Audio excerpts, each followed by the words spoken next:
So, Mr. Espinal, why should the voters of Ward 10 elect you to the City Council? Well, as you know, it's a fast approaching election, October 10th, being that the council person has resigned. I think we need someone that is ready on day one to begin working for our community. I demonstrated that throughout my years. I've been an area resident for close to 42 years that I live in this ward. I am a product of the Providence school system. I raised my family here. I never left, and I have vast experience in business. So my business experience, as well as my neighborhood organizations that I belong to, I directed many of them. So my business experience, as well as my community involvement, having my family here, gives me the edge and prepares me to start on day one. What is the biggest problem that you think are facing your constituents in this ward? It's a crime. It's lately there's been a lot of stabbing, a lot of shootings, and it's also affordable housing. In fact, that's what I do for a living. I acquire real estate, I develop it, and I make it available to families that are on low income. So you need affordable housing. You need economic development, because once you own a home, you need to be able to pay for that. And our children, our future, need good quality education. So we need to focus on those three things.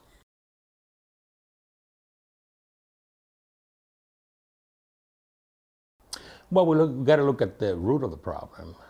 You have, as we saw the other day, a bunch of kids, 50 to 100, on bicycle, robbing people, assaulting people. What are those kids doing? What are we doing for them to ensure that we have the proper programs in place so that they can actually have something to do after school, something to do during the summer? We need to spend more resources on our youth, on our kids. They need to have options. You can't just let our youth out there with nothing to do. So we need to create additional programs and make sure that we keep them busy. This ward was one of the ones that saw their home values go up during the recent revaluation, which can be a good thing if you want to sell your home, but if you want to continue living in it, it means taxes went up in this ward. And as you mentioned, there are, there's trouble finding affordable housing here, and folks are struggling to pay their property taxes if they own a home. How do you solve this problem? Well, there are many factors that contribute to the rents being having to be increased. Not only the property taxes going up through the valuation or through the tax rate, but also you got to look at the water, you got to look at the sewer, you got to look at the insurance. Providence has one of the highest insurance rates, and you got to look at those factors as well. In order to have affordable housing, you need to control those.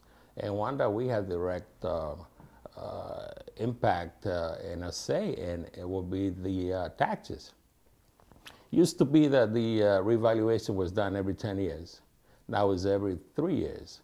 So we don't get accustomed to adjusting to the new taxes when there's already another reevaluation that is being done. And it always seems to be going up.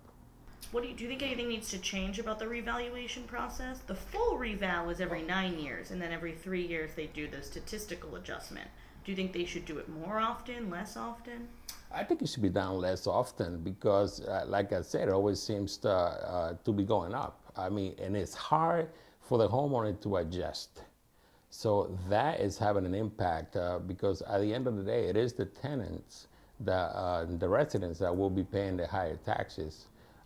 It's great that our properties are worth more, but it's horrible if people cannot live in them because the rents are too high. So we need to work on that. Providence has a long-term fiscal problem. There's a $1 billion unfunded pension liability. Mayor Lorza had proposed to sell the water supply to try and help alleviate that. That plan has been scrapped. It didn't have a lot of political appetite. What proposals do you have for the long-term fiscal health of the city? I never agree with the idea of selling the public assets, such precious assets as the water, because then you lose control of that. Look, the only way to solve this is actually to get the nonprofits to pay more. They have to pay their fair share. There's not going to be any other ways of doing it. We need $1 billion throughout the years, and how do we bring that money in? You mean the colleges, the hospitals? The colleges, the hospitals, all of the nonprofits, they need to be able to pay their fair share. I mean, there are parking lots, there are things that they own that are not in the educational aspect that they could start paying immediately. So I feel that unless we bring the nonprofits to the table, we are going to continue to have a fiscal problem. Also, economic development. We bring new business in, but then we give away the taxes through the TSA. I like to see where those proposals, the new businesses coming in, are going to pay an amount of taxes that is actually going to have an impact on fiscal stability, especially on the unfunded pension liability. Is there anything in particular you'd like to see the General Assembly pass in terms of legislation that will help the city of Providence? Well, it has to do with the nonprofits. I think something like that will have to be done through legislature to get the nonprofits to the table at some point. That would be a good initiative to get together with the Providence delegation and see what we can do in order to bring the nonprofits to the tables.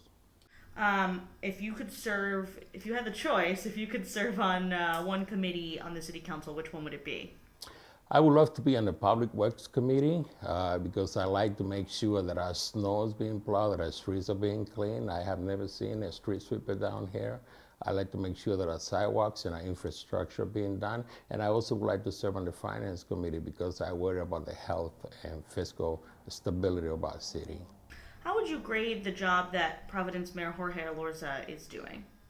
I would not put a grade on it. I'm trying to get elected. I'm not going to be critical of anyone. I think everybody's well-intended. Everybody wants to do well for our city. And if I am honored to be elected, I will be willing to work with everyone to make sure that our city moves forward. And finally, the reason this seat is empty is because the councilman who was in it for 2 decades pleaded to an embezzlement charge and had to resign from the seat. I see that you wrote on your campaign signs, ending corruption, regaining your trust. How do you regain the trust of the voters of Ward 10? By working hard and by doing an excellent job, by bringing people together, by allowing them to be part of this project, by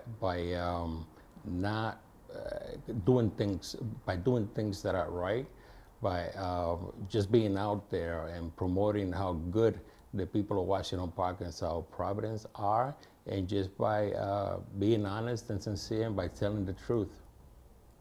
All right, Pedro Espinal, Democrat of Ward 10, thank you very much. Thank you.